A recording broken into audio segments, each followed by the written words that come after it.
Society in general oftentimes has not been very good-natured or kind to the sickle cell disease and trait community, let alone has it ever been depicted as anything synonymous with beautiful, pretty. Sickle cell disease and the words fashionable, trendy, stylish, or chic rarely show up in the same sentence. Well, today, not only are they showing up in the same sentence right here on my cue card, they're showing up live and in person today on Living Your Life through a very special guest. If fashionable, trendy, stylish, and chic, and living and thriving with sickle cell disease was a person, it would be none other than the beautiful, talented, glamorous, exquisite, and stunning supermodel. Ladies and gentlemen, Miss London Knight. London, welcome to Living Your Life. How you doing, girl? Thank you. I'm good. How are you guys? I'm so excited to be here. Thank you guys for having me on the show. We so glad to have you, London.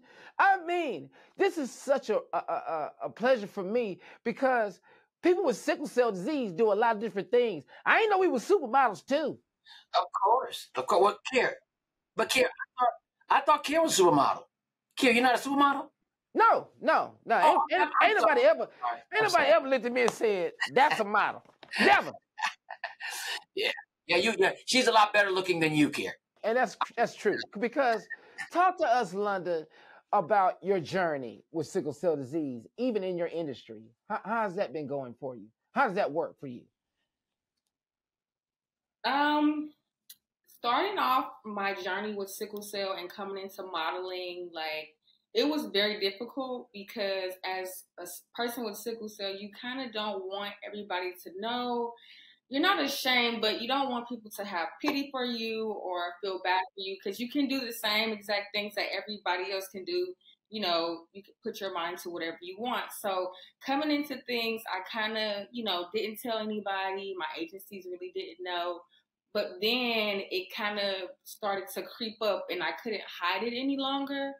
And when I did expose to my agency that I had sickle cell, they were like, oh, don't post it. Don't tell anybody.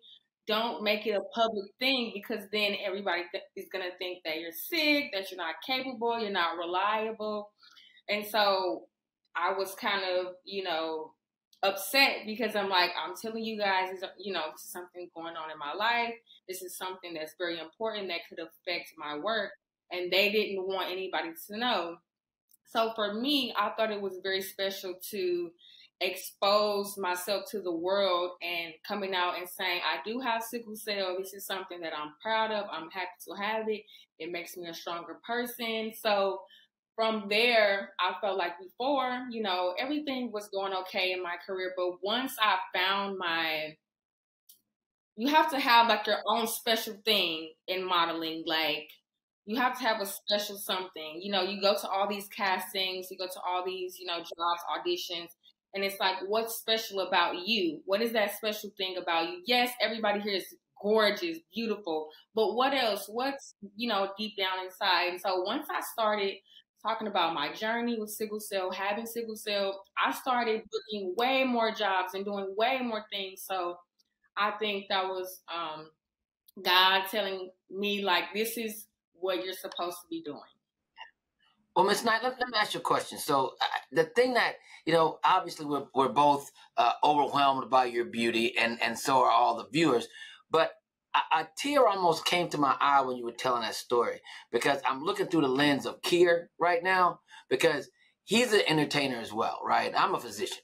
But when you really gotta hide who you are,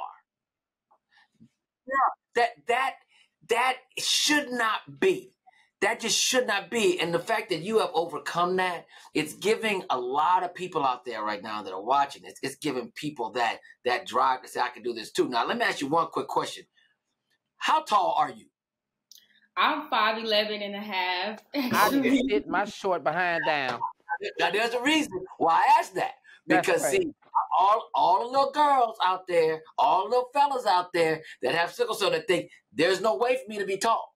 Because, see, sickle cell sometimes makes you not be as tall as other people. But London Knight, not London Days. Yeah. London Knight is 5'11". I You know say what? stick. You know what? And I'll add to that what you're saying about being short or tall. The industry has changed so much. They're looking for inclusivity, and being tall or short doesn't matter as long as you have a story, you have something special about you. You know, I feel like it's more about the power that you give to others. And I feel like modeling is it's like not a role model, but you show your flaws and you flaunt those, and that's what makes you a model. Something that you're just so secure within your flaws and all, and you can still be confident and rock that makeup, that hair, that whatever, you know, just the confidence in yourself. I think that's what makes a great model. It has nothing to do with being tall or short. And and the crazy part about this, and I'm gonna bring this up because as an entertainer, been in the entertainment space myself, and been doing it for a very long time. What struck me when you said this is where I really got upset. Said you told your agency you had sickle cell, and they told you don't post it. Did they not consider the person that told them that? Did they not think about how that would make you feel? You know, this industry is about, you know, things other than what you feel. So, you know, really, I mean, at the end of the day, when you get into whatever job you're getting into, you have to understand the dynamics of the job for you to be able to be successful at the job. And so that's one of the dynamics, you know, as a model, it's like you don't have feelings. You're a mannequin, you know, you don't have feelings. You don't have a brain. You don't just sit there and look pretty, literally. So that's, I mean, they're not considering feelings at all. So. Yeah, because you've been in magazines. You've been in Elle magazine, one of my one of my favorite magazines, Cosmopolitan. You've been in. I mean, you're just a person that has had a lot of experience. But your schedule, like, what's a regular work day for you? Like, how would that look? How many hours are you putting in? It depends. Like if I'm shooting a campaign or, you know, something, it goes to 12-hour days sometimes, but it just depends on the job. Like if I have like a regular photo shoot, it's 6 to 8 hours, you know, standing up in heels. But you know, we get breaks. It's not always standing the whole time. But you know, I just drink a lot of water when I'm on set. I'm making sure that I'm snacking. I love my snacks. Everybody knows on set, London needs her snacks. What's But your you know, snack? What's your healthy snack, London? snacks. Just tell me Healthy what your snacks. snack is. What's What your is it? what's your What you poison? eat? What you What's up there asking for? I love like beef jerky, anything that has like protein. Beef jerky. Yeah, I love me or turkey jerky, something that you know a little. Wait, look, isn't that a band that play over on the South Side? Turkey Jerky. I was just kidding. Yeah. But let me ask you a question. Your hair, your skin, everything is glowing. And you know, people that have sickle cell a lot of times have to have a little bit more caloric intake, have to eat a little bit more vitamin. What is your health regimen? Do you work out? How much do you work out? And what do you eat on a regular basis, like your staples? We don't need your poison because everybody got a poison. But what is your staple? Well, I'm telling you right now, you put some Doritos in front of me and watch me eat them. I don't care. Exactly. I love a chip. I've been on sets. I go to the craft table. I know what's over there. Exactly. You know what I hate? Yeah, We just talk about feel this like London. the turkey jerky is a little bit on the healthier side because they usually give you like chips or pretzels or something. But for like my everyday regimen, you know, I wake up in the morning. I start off with meditation and stretching.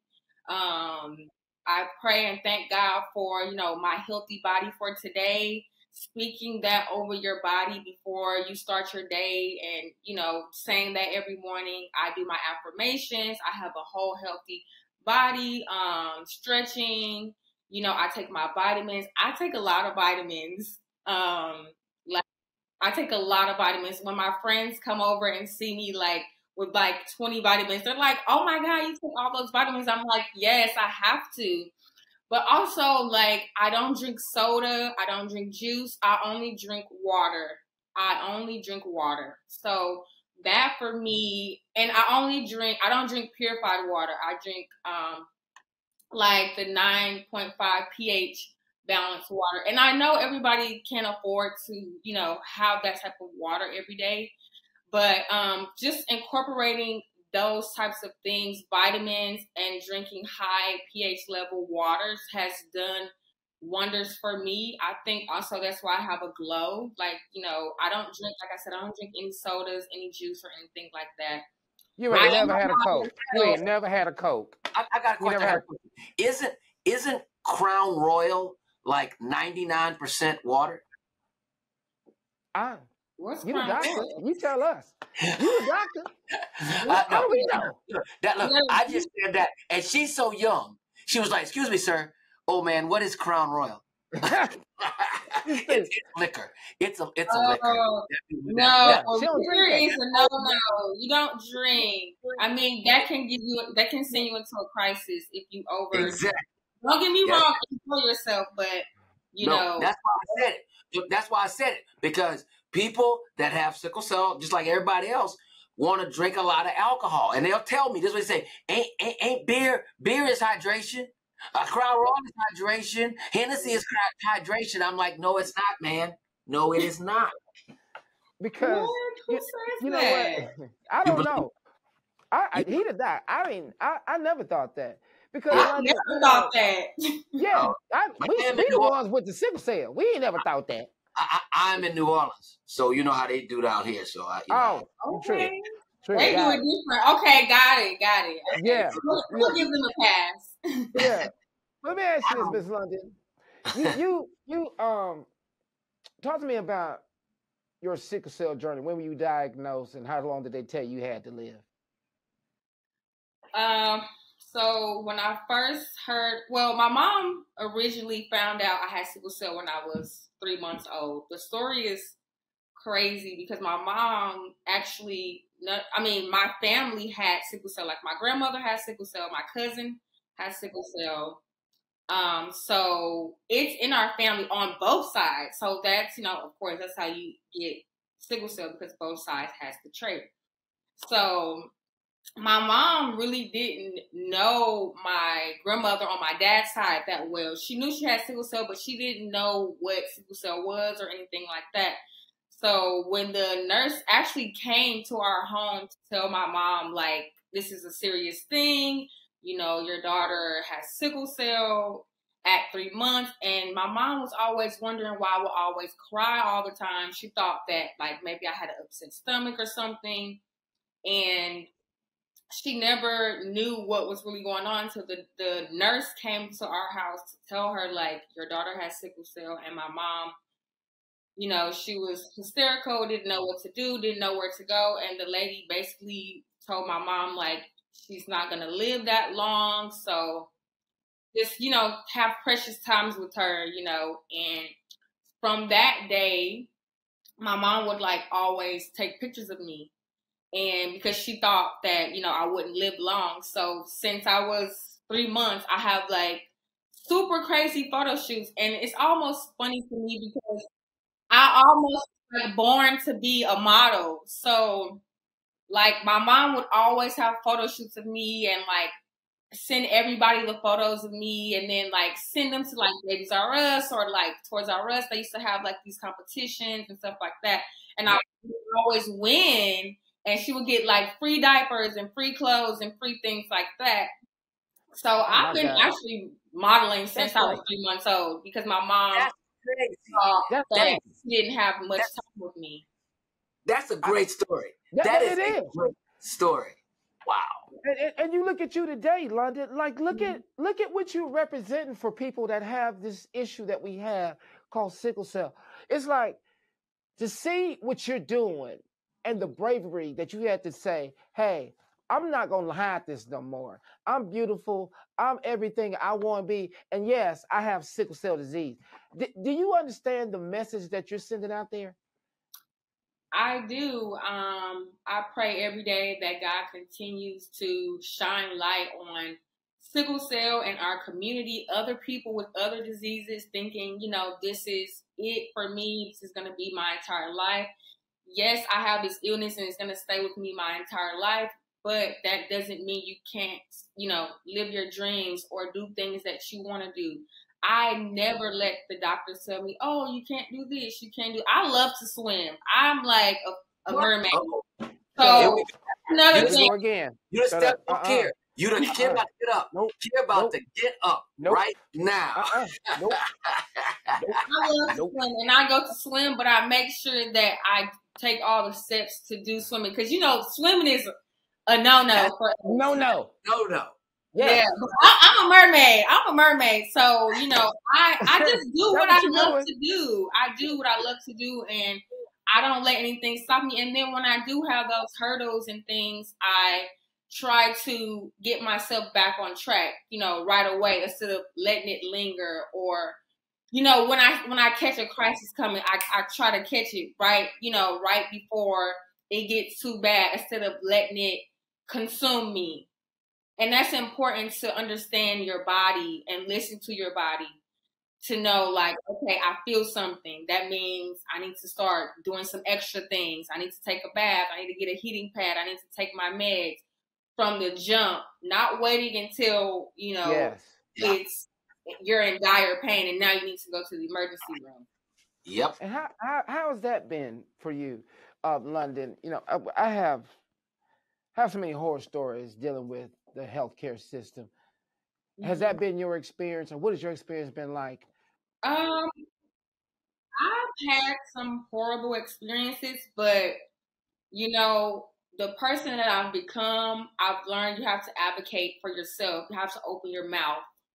My mom always told me, closed mouths don't get fed, and if you don't speak up and say something, nobody can read your mind. Nobody can know anything. And I tell the doctors all the time, I've been living with sickle cell my whole life. You only been practicing sickle cell for however many long you've been a doctor. So I know sickle cell more than you. Now, not to say, you know, but I'm saying my body, not someone else's body. So I know my body, you know. Not saying that I know more than the doctors. I'm not saying that. But when I go to the emergency room, I know what I need before I go there. And most sickle cell patients do.